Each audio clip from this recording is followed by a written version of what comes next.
Were you nervous before that? Yeah, I don't think I've been that nervous ever. Yeah. When they saw that they had to like break in to get us, and like on every level of the fucking, they were pissed. And they had an awards show going on. Remember U2? They're on some building and everyone knows it's U2 and they're all stoked. I want it to be like that, but everyone's like bummed. Like, you know? I was like, who are they? Like, doing the vocal parts on it just felt so cool to me. So I was getting all teared up. It's got like a conclusive vibe to it too, you know. It feels like a finale. A roundup, yeah. I had a friend I showed it to and he was like, does this mean you guys are breaking up? Like, you guys are done? Yes.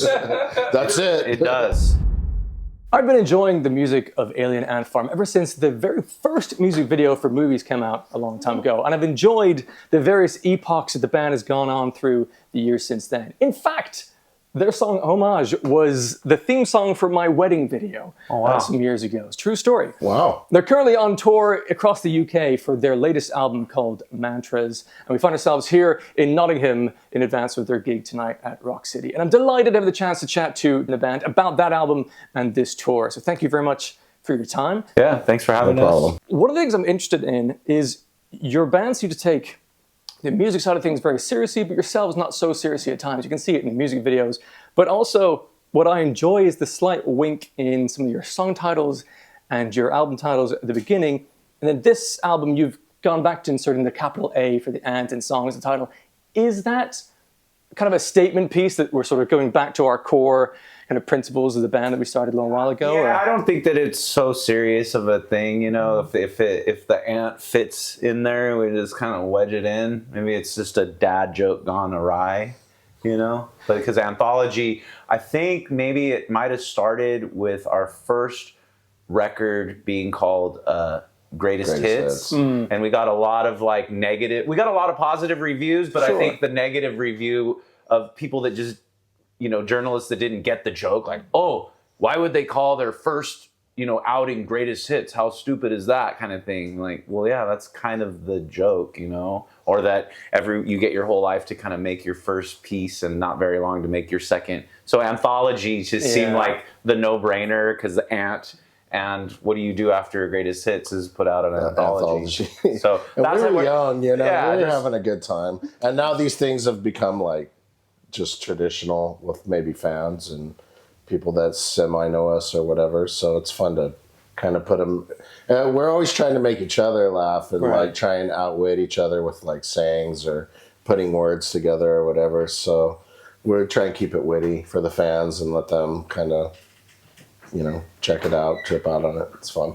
And Mantras fit again, you know. I mean, it's like almost, these are songs that we're all gonna have to put on repeat, you know, doing a show or hearing these through the mixes and the writing process. These are our mantras for this year at least, you know. So that just fit, you know. It seemed like again a dad joke on a ride. It's not taken too seriously, but the music always is. Yeah. You know. I suppose, does that help you with the longevity of the band to keep going? Is not to take every morsel seriously and have some fun along the way? Like, I guess with your music videos, there's a lot of that in there. Is that to make it sustainable as an activity to do? I think so, and sustainable among the youth. You know, I think we really wanted to seek if like these fun, colorful videos were appealing to kids even younger than when you first start getting into music in that, you know, 13 to 15-year-old range seems like that time when music really like first hits you. Almost feel like some of our videos are almost catered to a half a generation even before that, you know, which I think is really cool. You know, it's just the younger the better to influence, at least if it's a positive influence. And we were surrounded by a lot of serious stuff too, you know, guys trying to look like scary haunted house in videos, but yeah, it was era, fun for us to kind of like be goofy, and I think it made us like everymen in kind of a way with people felt a little more like, you know, like they got us because, you know, people that are friends make each other laugh or whatever. Sure. And getting coined in that, you know, swimming in the new metal pond, you know, was like, again, like Terry said, there's a lot of like cool guys and everybody's trying to be a little dark and stuff. And that we were not, you know. I mean, we Yeah. could swim in a lot of ponds, I guess, and but yeah, we just wanted to be not that.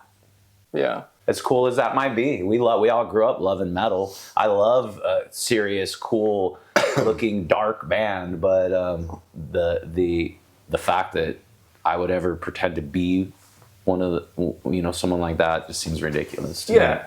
If that's not really you at your core, it's not really going to translate either. People can kind of tell. It's not. I don't think it's anyone, but some people sell it better than others, and I don't know. Somehow it's given us the ability to kind of like straddle fences and genres on festivals. Yeah. You know, like we can kind of hang with the tough guys, but we can go play like Glow or some kind of campy, like, Or Homage. I mean, that's goofy. just Yeah. very pop, you know. So we kind of set ourselves up in that way, which I think is not bad. I think it's cool. You haven't like had a specific definition, so you can kind of play musically as well as thematically. I mean, speaking of festivals, you got announced just this week, I think it was, to play Download Festival next year. Have you? Someone said they think they played you there once before. Yeah, we played 2016. We kicked it off. I think we were like maybe the first band, or I don't remember exactly. We did that pretty main early stage. though. Yeah, that was a cool one. Yeah, it was really good. We played and it rained right after. Oh, if you're on an in stage, then you want it to rain while you're on stage, because then Everyone comes. comes in for sure. Yeah, but that's false fans. You're retreating and you just happen to catch your set. But you might grab them in that moment. Man. We got to have the poncho and wellies. Yeah. Have you had a chance to see the rest of the lineup? Is there anyone you're looking forward to seeing of that, or just Shoot, there's a lot of stuff. You know, I guess it's crazy to see the Sleep Token thing in the headliner spot. Like, I'm sure they're gonna pull out all the stops and who knows what they'll do? ring all the bells and whistles, and it'll be cool. But it happened quick. They've been a band. Well, we saw them play Download 6 or 7 years ago. That's happened quite quick, because I guess the world's kind of different now with the internet and the rest. What has changed in your world from 25 odd years ago to now in terms of how you're positioning your music releases, and tours and things? Well, there's still some stuff that's kind of like, old school kind of, I don't know, radio or whatever. But yeah, everything is just kind of on the phone these days. Yeah. So, and we when we first started, it was all about, like record sales per week and music videos on MTV, so we definitely saw the whole thing kind of spectrumatically kind of change throughout the years, and we've just had to kind of learn to adapt, and it's fun and frustrating and cool at the same time. I mean, it would have been cool to be able to just, we were flyering cars and stuff, not to date us too much, but we It's the same thing, but just a differment medium. Yeah, it's just now you just do a blast out online or whatever, and it's just technology is cool, man. Yeah, it is a little fragmented too, though. You just never. I don't know if people have like short attention spans now. Yeah, it seeps into my my way of thinking too. It's just hard to listen to full songs even, and I've fallen victim to Spotify and scrolling, and before the second chorus is hit on the song that I want to hear, I'm already on to like another band and another That's being song. suggested to you. It's just lame because there's no vibe in that at all. Hey, sorry, you were listening to that? Well, how about if you like that? How about this? And then so on. If I like that, wouldn't I like the end of the song, maybe? Yeah. But then your music doesn't seem like it's trying to adapt to like a shorter attention span. You still, I would love to know what your songwriting process is like, because it sounds to me like, I imagine it coming from kind of jams as a band together, because there's a kind of looseness to some of the sections are there. Or are you writing in the modern age with like sending clips to each other? Yeah, we're doing that big time. The jamming for us was more of the past, and then we still get in the room kind of to work, sort all the stuff out. I think it's to like maybe make the pieces fit a little bit better, but I think we could do full records, sharing MP3s and trying to get it cohesive like that. I think again, we're used to both ways, and for me, it could go. I guess it just depends on the day, but I like to collaborate. But at the end of the day, I like my moments completely alone to just kind of fudge and mess with that little Rubik's cube that the song might be. You know, it's kind of fun. Get all meticulous and professional, like just like perfectionist, and like just tinker. It's kind of cool because I don't think anybody's going to care as much as, you know, the band members, or maybe fans do care as much, but it's fun to like almost hand the guys a gift. You know, when you spend a lot of time on something and you send it off, it's almost like there's an excitement when I get an email and I know that it's something added to it that I'm like, oh, cool, this is going to be interesting. And really having no idea what it is, it's kind of fun opening like this little piece of something that is Alien Ant Farm that I'm a part of and I haven't even heard yet. It's really cool. That's cool. There's something cool about like being on the spot, I think, you know, like when you're in the room and you're having to like kind of come up with stuff together on the spot in front of people and stuff. It could be rushed and like kind of push some inspiration in a different way out of you. But these days I prefer to go like into the lab. You know what I mean? Like, or so to speak, like if Dryden has a bit or something I'm working on, I want to go and like kind of hunker down and without any distractions and stuff and just kind of do the best thing I can do. And then when we take it to sort it out, you know, we'll get back together again and kind of go through parts and transitions and whatnot. I guess the advantage there is if you have different ways you can approach songwriting, then you have the potential of the variety of songs to come out from that. For sure. And then having to like wait for everyone to be in that rehearsal spot. We've done so much of that it's nice to, you know, not need that loudness of a rock band. Can actually like headphone it out and do it at 1-2 in the morning, you know, when it strikes. I always feel like for writing a lyric or whatever, it's like seems like it's like I'm at the dog park or something, not necessarily jamming. So it is good to like stray away from a rehearsal room.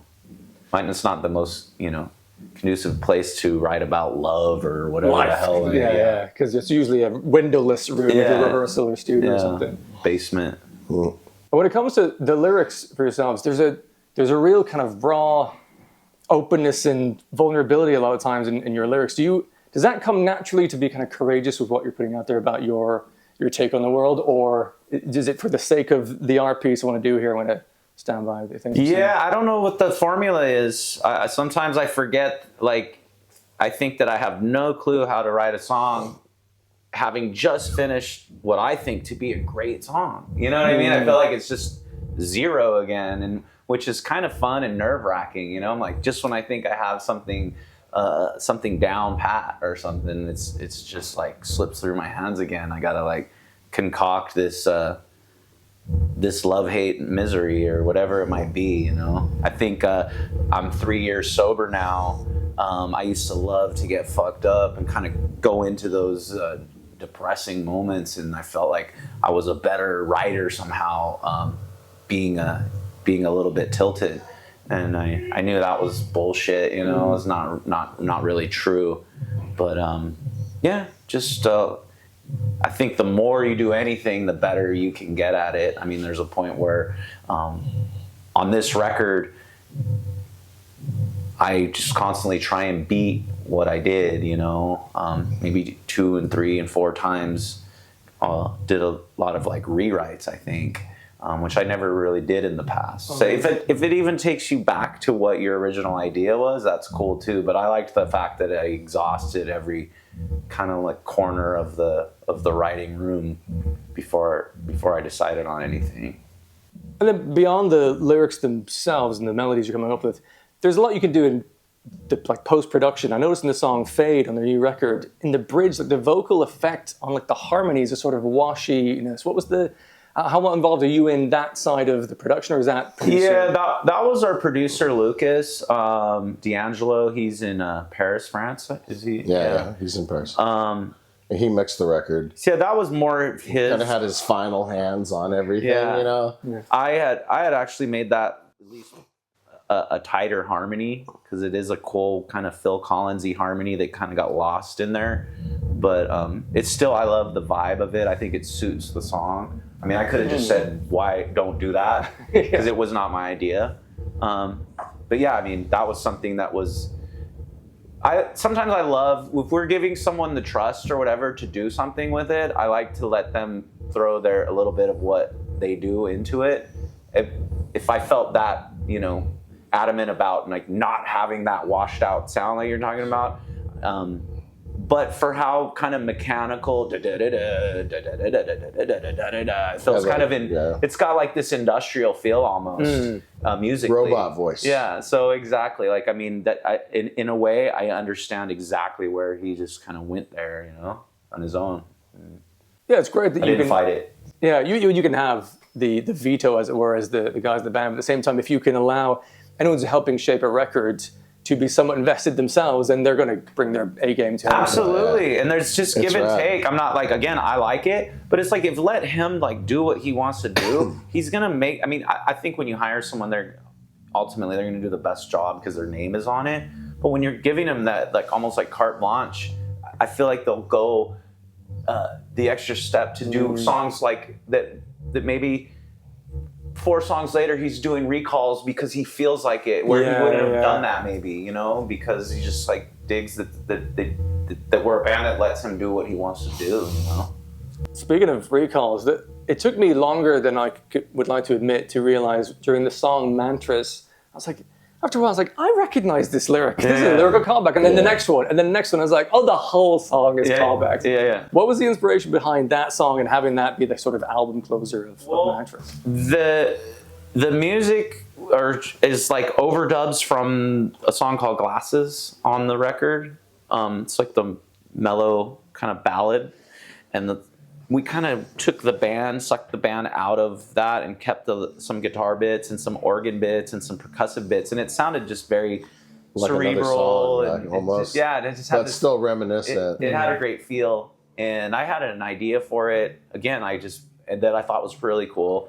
And then I said, I can beat it. I can make it a little more special. You know, this is an outro. And then I don't know where in my head, but I started kind of going down the rabbit hole of, you know, our career, I guess, and just taking little snippets, melody and lyric from songs on our first record, our second record, our third record, our fourth record. True fans will hear it and know that we're kind of like just going down this little career path, and those are all like the mantras, you know. And I just felt it hit me in the feels, like when I was doing the vocal parts on it, just felt so cool to me. Yeah. Again, I thought it was a rad little gift. When I remember sending it to the guys, going, dude, I hope they dig this. I was getting all teared up. He went to town on it. Yeah, it was cool. It's got like a conclusive vibe to it too. You know, it feels like a finale, a roundup. Yeah, finale.